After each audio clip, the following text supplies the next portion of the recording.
Hello, anybody out there?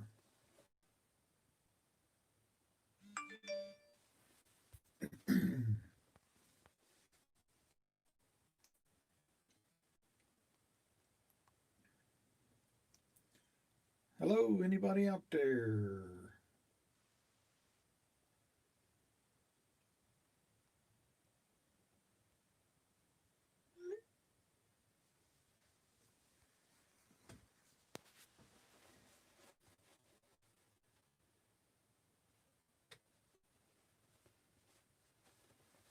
Who's out there?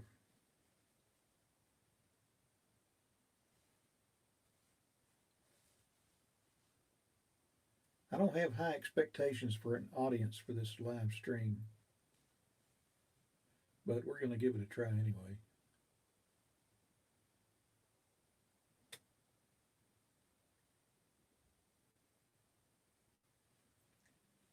Hey, man, how's it going up there in Michigan? Are you round bailing today or loading?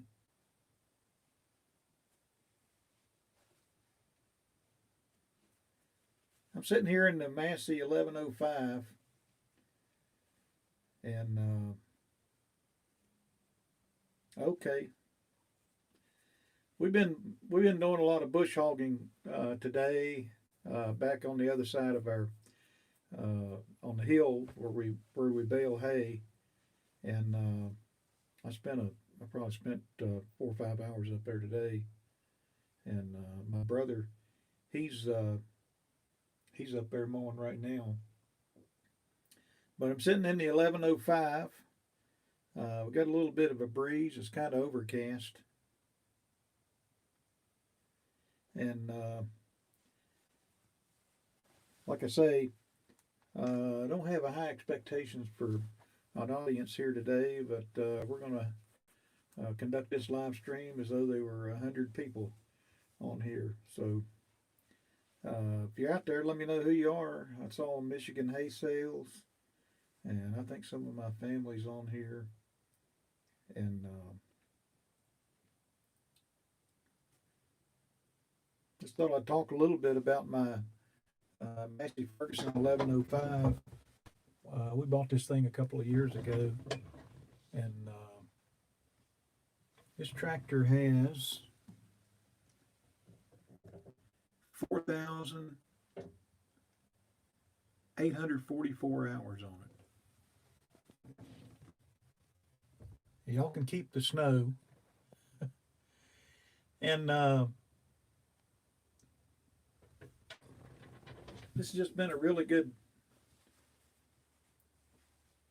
This has just been a really good tractor for us, and got on the back of it our Krone mower conditioner, and our haying is we're through with our hay for the year, but I haven't had a chance to clean this thing up and unhook it.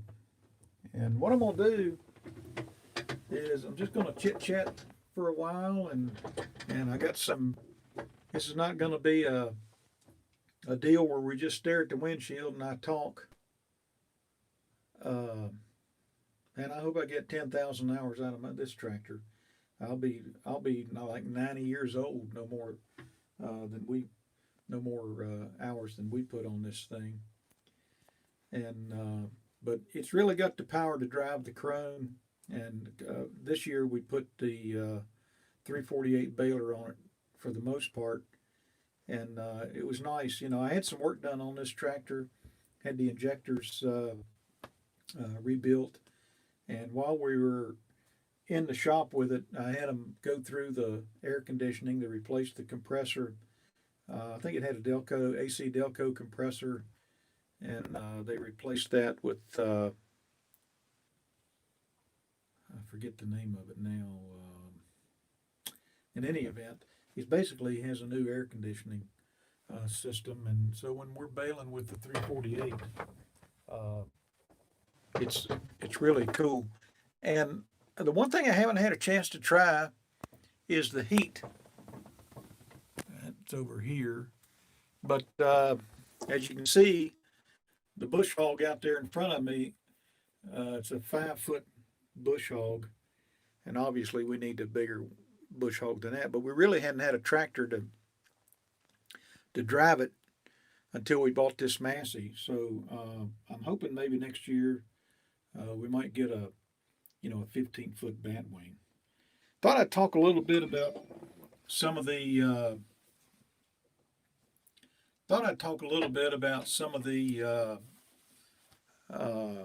cameras that we use. And when I first started this channel, I just used my iPhone, and that worked really good. But after a while, it's hard to hold, and the wind noise is really bad. I'm doing this live feed on my iPad, and I hope the wind noise is not going to be too bad, because I'm going to get out of the tractor here in just a minute. But the big thing we did on our videos is we added a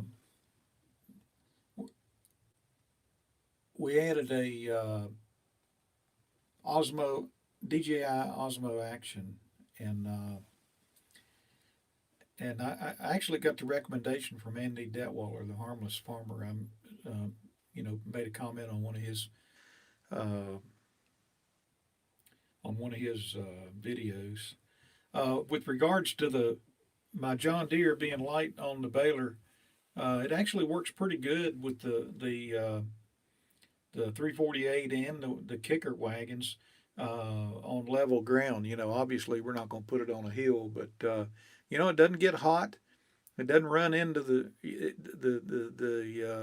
needle stays put, and but I just thought I'd run the baler on this tractor, this Massey 1105, and just kind of see how it went. And if I miss your comment, it's like they come up and they disappear in a second. So I'm kind of trying to hold this iPad steady and talk and work with my props here.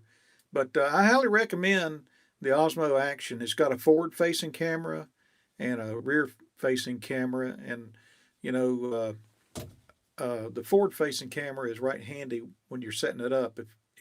If you can't see from in behind, sometimes it's good to have the forward-facing camera right there. But let me mosey out of the cab here, and we'll tinker with a few other things.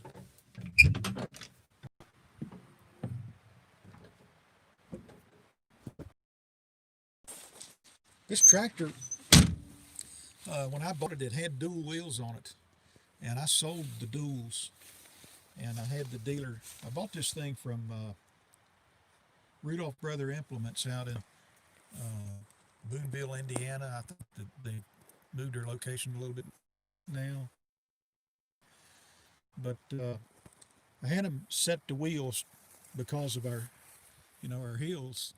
I had them set the wheels out 80-inch on centers, which puts this rubber outside to outside right at about 102 inches. So when this thing goes on a flatbed tractor trailer, it's it's right at the edge. Anyhow, let's walk over here. Oh, another thing I got is when I bought this thing, I had them put weights on here, and I think there's 10 weights. They're like 79 pounds a piece. You want to keep that front end on the ground. The Krone is very heavy on this 3-point hitch, and I think it weighs close to 1,400 pounds. So definitely want to keep the front end on the ground when we're mowing, back on our heels. And I don't know if you can see or not, but the white building over there, that's my hay barn. We'll walk out here to my John Deere tractor.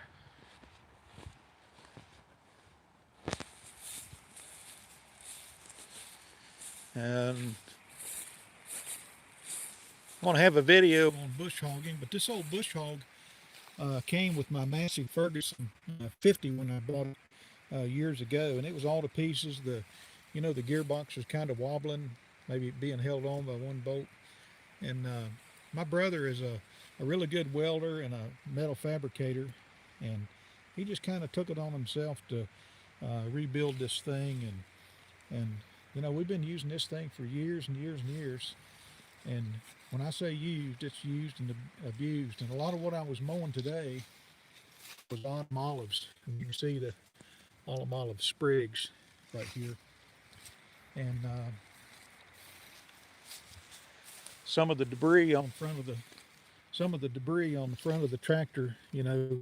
And what I'm mowing is fields that used to be pasture, but they've grown up, and so we're just trying to keep them knocked down so that if and when we decide to make hay, they're available.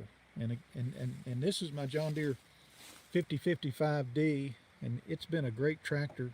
It's the last John Deere without emissions, and there's no computer or anything. It's as simple in many respects as my old Massey Ferguson 50. One thing about this tractor, it has a short wheelbase. With it, you get a nice tight turning radius. The downside is the front end is very, very light. So I put 5 weights on here. I think these things are 100 pounds a piece, and then this starter weight's 100 pounds. So I've got like 600 pounds on the front, and I got another weight up there in the old barn. But this has been a really good tractor. And this right here is my bracket for my moisture meter, and then this is my switch to bring on the hay preservative when we need it. So I brought a bale of hay out, and again, like I said, I don't want to do a live stream just sitting in a chair and talking. But what I did, I pulled this thing off the stack, and this hay came out of this field right here, and it's a heavy Timothy, but we got orchard grass and fescue growing in, and we cut this hay around May the 30th, and so it looks kind of, you know, it looks kind of brown, but if you get to the part where the stack was, you can see that there's considerable green. This is just where it was sitting out, where the sun, you know, the light in the barn could get to it. And one of the things we do, we make a little bit shorter bale for our kicker, you know, 32 inches maybe, and we try to bale them tight. They're lighter. Our customers, especially our older customers, really like these bales, and we adjust the price accordingly. And our primary customer are horse customers, and they like a lot of flakes. So one of the nice things about the John Deere 348, it's 93 strokes per minute, and if we watch our ground speed, we can get more flakes to a bale. Sometimes my New Holland baler, you know, I'd get, you know, flakes 5 inches, which I guess is okay, but you know, this is kind of a selling point, you know, for our hay. So what I'm gonna do is I'm gonna cut this bale open.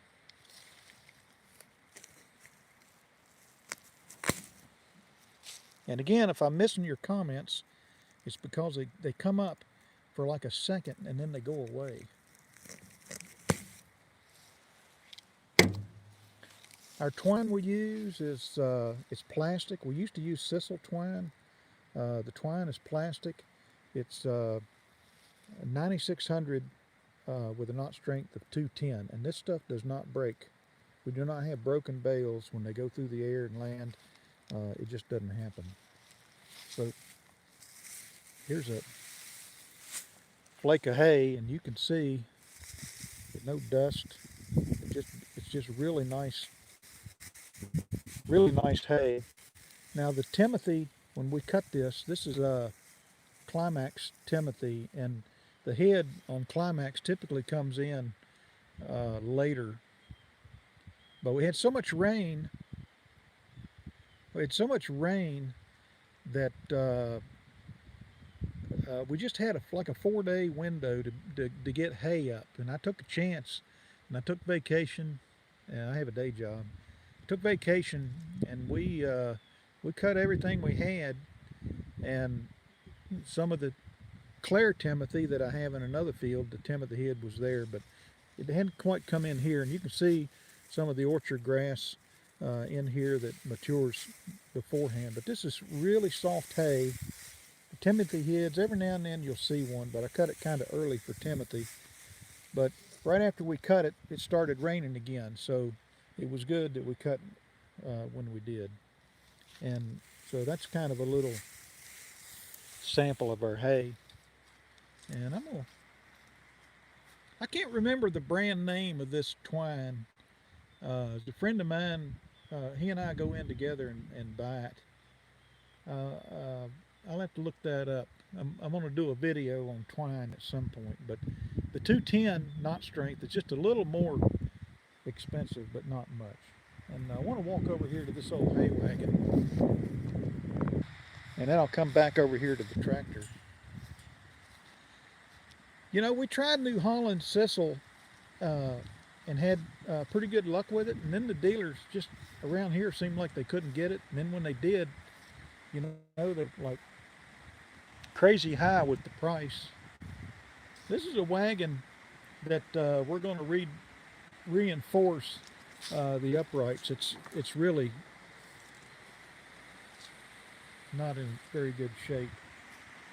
And this wagon is the running gear was by Sears Roebuck, but it's really an electric wheel wagon. So this is one of the projects we've got, you know, for the winter. And we don't need to rebuild the wagon. We just need to strengthen the uprights, and we'll be good to go. It's 8 foot wide by 16 feet long. And then down here you can see the creek that runs along one side of the farm. I'll mosey back over. There's an old tedder over there. We replaced that with our Vermeer, which is right over there. And but I am going to try to tear that thing apart and find out what's going on with the gearing in it. Something's messed up. There's only so many hours in the day. I'll go back over here to my tractor. I got a few more things I want to show. And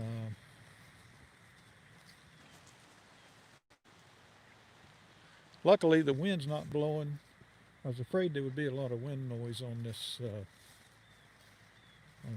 video. So, you know, one of the things we've done is we bought a drone, a Mavic Mini drone. And I'm going to lay it over here.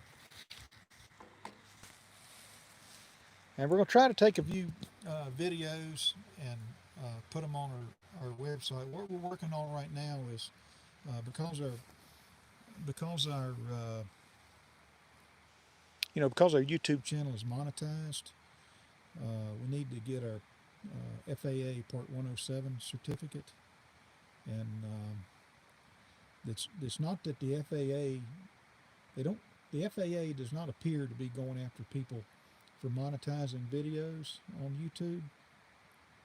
The people that go after people with monetized videos, their nickname, they call them Karens.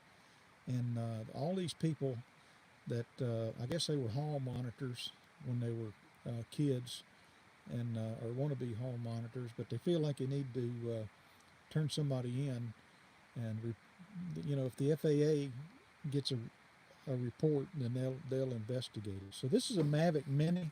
They just came out with the Mavic Mini 2, but you can see how small it is. There's my iPhone, and I bought the Flymore combo, which came with a case and 3 extra batteries. And then I actually use you can use your cell phone with it, but I actually use the iPad, and I can see the display a little bit better. The Mavic Mini 2, I think you can use an iPad on it, but it's not quite as handy, I don't think. But in the wind, supposedly it's much better than this. And so we're working on it. My daughter's going to try to get her certificate. I've got another boy. I think he's going to get one, and it's not very handy to be sitting in the tractor seat over there and trying to run the controls on this thing. Although I've done it, and I've done it from the cab of the Massey Ferguson. So, well, that's our first attempt at a live stream. I hope I've had something here that's been a little bit of interest. One more thing before I forget. For my action camera, for my DJI action camera, I have a magnetic mount. But I pulled on it today. I made this thing. I pulled on it today, and that promptly snapped off. But I used it all summer, so I got to redo that. So again, I appreciate everybody tuning in. We'll probably do some more live streams. The Massey Ferguson 1105, the Model 50s in the building on a goodly ways away over here, and behind it is the Krone 2801 impeller time mower conditioner. I've got videos on all this stuff on my Humble Haymaker channel. And then again, this is the John Deere 5055D. You know, it's the one tractor on this place that, knock on wood, we feel like it'll start every time and the tires aren't flat. Although the big Massey has been pretty good too. And there's just a little bit of hay that we've got, kind of a Timothy mix. We have it forage tested by Equi-Analytical. Used our Trainer 603. We have a lot of, I shouldn't say a lot, we have customers that come from other states to buy our hay because it's typically low in sugar. And they're looking for ESC, ethanol, soluble carbohydrates, and starch.